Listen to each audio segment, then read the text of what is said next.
അപ്പോൾ അത് ചോറിരിപ്പുണ്ട്, പക്ഷേ കറി വയ്ക്കാൻ ഒരു മടി പിടിച്ച ദിവസമാണ് എനിക്ക്. അപ്പോൾ അങ്ങനെയുള്ള ദിവസം നിങ്ങൾക്കുണ്ടോ? അങ്ങനെയാണെങ്കിൽ നമുക്ക് തയ്യാറാക്കാൻ പറ്റുന്നതാണ് ഈ ഒരു മിൻ റൈസ്. അതെങ്ങനെയാണെന്നുള്ളത് നോക്കാം. ഇതിലേക്ക് വേണ്ടിയിട്ട് ഞാൻ ഒരു പിടി മിൻ ലീവ്സ് എടുത്തിട്ടുണ്ട്, ഒരു ചെറിയൊരു പീസ് ഇഞ്ചിയും, അതുപോലെ തന്നെ 2 വെളുത്തുള്ളിയും, ഒരു പച്ചമുളകാണ് എടുത്തിരിക്കുന്നത്. എരിവിനനുസരിച്ച് പച്ചമുളകിൻ്റെ എണ്ണ കൂട്ടുക കുറയ്ക്കുകയൊക്കെ ചെയ്യാവുന്നതാണ്. ഇനി ഇത് മിക്സിയുടെ ചെറിയ ജാറാണ് എടുത്തിരിക്കുന്നത്. ഇതിലേക്ക് നമുക്ക് എടുത്തു വെച്ചിട്ടുള്ള മിൻ ലീവ്സ് ചേർക്കാം. അതുപോലെ തന്നെ വെളുത്തുള്ളിയും ഇഞ്ചിയും പച്ചമുളകും ചേർക്കാം. പച്ചമുളക് 2ആയി കട്ട് ചെയ്തിട്ടാണ് ചേർത്തിരിക്കുന്നത്. ഇനി നമുക്ക് നന്നായി അരച്ചെടുക്കാം. അതിനെന്താ നമ്മൾ അരപ്പൊക്കെ റെഡിയാക്കിയിട്ടുണ്ട്. ഇനി നമുക്ക് മിൻ റൈസ് എങ്ങനെ തയ്യാറാക്കുന്നത് എന്നുള്ളത് നോക്കാം. പാൻ ചൂടായി വരുമ്പോൾ നമുക്കിതിലേക്ക് വെളിച്ചെണ്ണ ചേർക്കാം. എണ്ണ ചൂടായി വരുമ്പോൾ നമുക്കിതിലേക്ക് 1/2 ടീസ്പൂൺ കടുക് ചേർക്കാം.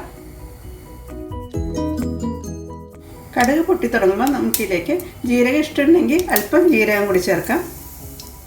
പിന്നെ ഇതിലേക്ക് ചേർക്കുന്നത് കാഷ്നട്ടും അതുപോലെ തന്നെ പീനട്ടുമാണ്.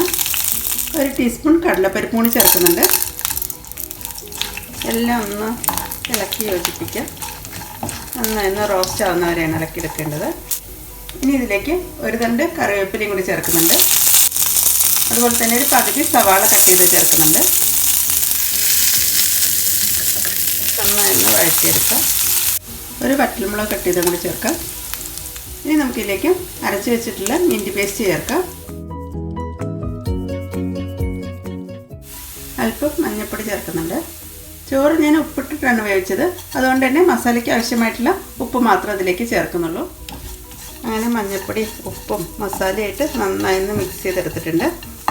അപ്പോൾ നല്ലൊരു ഫ്ലേവറാണ് വരുന്നത്. ഇനി നമുക്കിതിലേക്ക് കുക്ക് ചെയ്ത് വെച്ചിട്ടുള്ള റൈസ് ചേർക്കാം.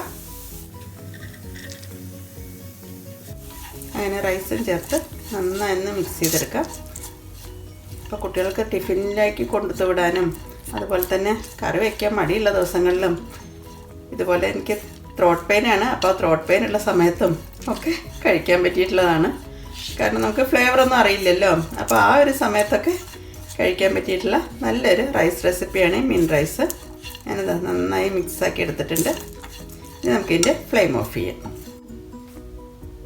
ഈ ഒരു റൈസിൻ്റെ കൂടെ ഒരു തൈരോ അല്ലെങ്കിൽ അച്ചാറോ പപ്പടോ, ഇനിയിപ്പോൾ അതൊന്നും ഇല്ലെങ്കിലും ഈ ഒരു റൈസ് മാത്രമായിട്ട് നമുക്ക് കഴിക്കാൻ പറ്റുന്നതാണ്. ഇതുവരെ മിൻ റൈസ് തയ്യാറാക്കിയിട്ടില്ലെങ്കിൽ ഇതൊന്ന് ട്രൈ ചെയ്ത ശേഷം ഫീഡ്ബാക്ക് തരാൻ മറക്കരുത്. Thank you. എന്നാൽ പിന്നെ ഒരു മിൻറ്റ് വെച്ചിട്ടൊന്ന് ഡെക്കറേറ്റ് ചെയ്യുകയും കൂടി ചെയ്യാം.